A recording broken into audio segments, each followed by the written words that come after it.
If it's one game that really drove home the fact that video games can be a form of art, it was Shadow of the Colossus. I remember watching this game in that Adam Sandler movie, Reign Over Me, and just being absolutely amazed at how cool it looked. The game is even written into the movie's script, where the two characters, Charlie and Alan, get lost in the world of Shadow of the Colossus and bond through playing the game together. It encapsulates that wonder of watching your older brother or friend or anybody playing a single-player game and just going, let me try. And try it I did. And what an experience Shadow of the Colossus was. You play as Wander, traveling to a forbidden land to bring back the girl he loves, Mono. Well, we assume she's of romantic interest to Wander. Why else would he travel to a forbidden land to get tossed around like a rag doll and go against creatures who could crush his head with their pinky? My boy Wander better not be getting friend-zoned here, that's all I'm saying. Anyway, that's besides the point. Wander makes a deal with the spirit Dorman, who is residing within the abandoned fortress of the Forbidden Land. If he can kill the 16 colossi that are located at different points within the land, Dorman will resurrect Mono, but at a great price. I guess Wander's never heard the saying, don't make a deal with the devil. Should've gone all cup-headed mugman on these colossi's asses. But nah, Wander's gotta do it the old-fashioned way, with his freaking bare hands, and well, his trusty sword. So pretty much the whole game is just about killing these colossi, and while that kind of sounds boring in and of itself, just hear me out, okay? You're sitting there killing these big-ass colossi, all the while having a sinking feeling about the whole thing. I mean, come on, these dudes are just roaming around the land, straight chilling and just minding their own business, and here you are busting in there, picking and prodding them in the back, on their arm, on top of their freaking heads for God's sake, until they eventually fall. And it plays this sad music going, oh, and I'm like, God, I didn't mean to, I'm sorry, I didn't mean to kill you. Ugh. And with every Colossus you defeat, you can see Wander looking worse and worse every time. His hair becomes a darkish blue when just a couple of Colossi ago, his hair was a bright red. His skin becomes darker and darker, slowly spreading upward from his neck, becoming more and more apparent with every Colossus you defeat. His clothes go from spotless and clean to ragged, torn up and dirty. See, this is how Shadow of the Colossus makes you care about Wander. We know something bad is going to happen once we finish killing all 16 Colossi, and it's just a matter of time until all that buildup spills over into one climactic ending. And you really can't help but root for Wander here. You want him to succeed. You see him fall, and fall all over again, but he refuses to give up, because with every Colossi he defeats, it brings him one step closer to bringing Mono back. And he probably does realize what's happening to him, but he just cares too much about Mono to even bother thinking about the consequences of his actions. What I find even more impressive is how we get heavily invested in Mono, and she doesn't do a single thing or say a single word for 99% of the game. All she does is lay there. So why is that? Why do we get so emotionally invested in Mono when she seems like such an insignificant character? Well, it's because she's not an insignificant character in the slightest. She's the whole motivation for Wander going on this quest, the reason he journeyed to this land, the reason he's fighting these huge colossi. Without her, nothing matters. So you cheer them both on, hoping that if you just get past this next Colossus, you can see the both of them reunited again. And every time Wander defeats a Colossus, he gets transported back to the fortress, where you left her, cold and unmoving, which just serves as motivation to get back out there and continue taking them down.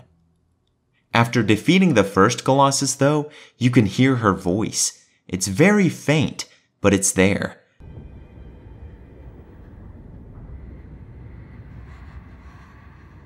The more of them you defeat, the louder her voice gets, until the 15th.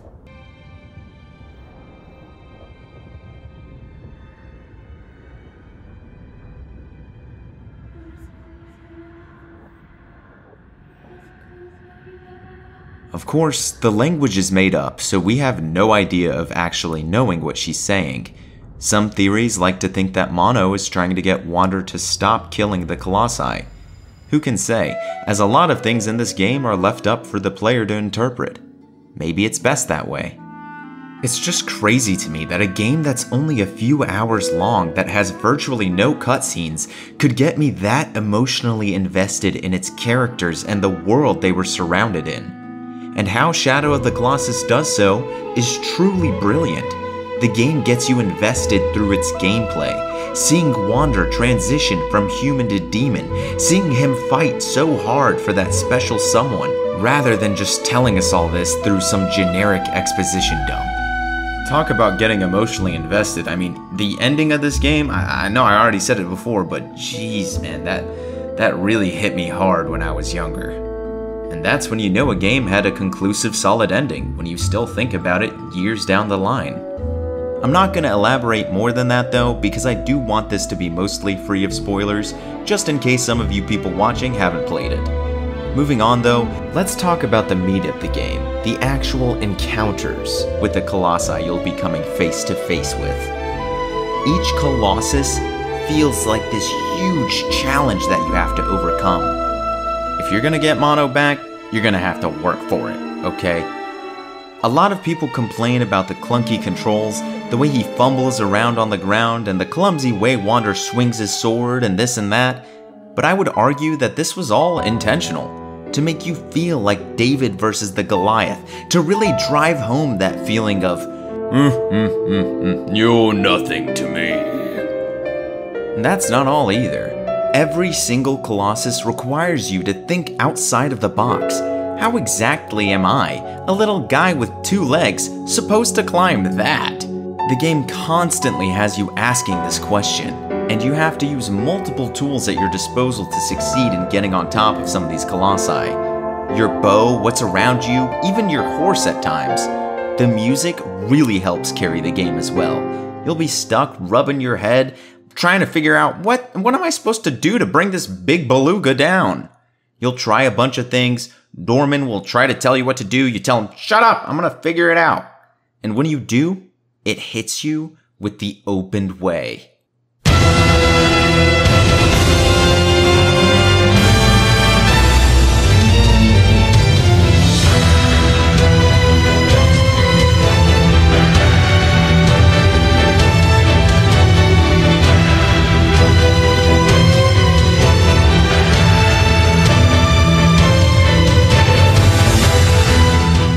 Quite the fitting name for that track, don't you think? Also, my favorite thing about the opened way is the way that it just gets you pumped up. You might have been stuck on that Colossus for hours, struggling, trying to figure out what to do, but once you got that music playing and it's swelling, and you got the Colossus on the defensive, nothing can compare to that moment. My favorite Colossus to take down personally was the one in the desert. You gotta use your bow to bring him down, and then you use your horse to ride up next to him, and you pull up next to him. It's like some Fast and Furious type vibes, and then you jump across like you're Sylvester Stallone, you're like Rambo, and the music just starts swelling, and it's like, oh my. Incredible game, incredible remake. I just love this game. If you haven't played Shadow of the Colossus yet, do yourself a favor and play it. Then let me know down in the comments below what you think of it. If you have already played it, do you guys love this game as much as I do? I don't know, I doubt it. If you have, let me know down in the comments below what was your favorite Colossus, by the way. Also guys, don't forget to colossally smash that like button, and subscribe if you enjoyed this video. You guys see what I did there? Colossally smash. You gotta subscribe for more punny jokes like that one. Otherwise, the Colossi ain't giving you any piggyback rides. Come on guys, everybody wants to ride the Colossus.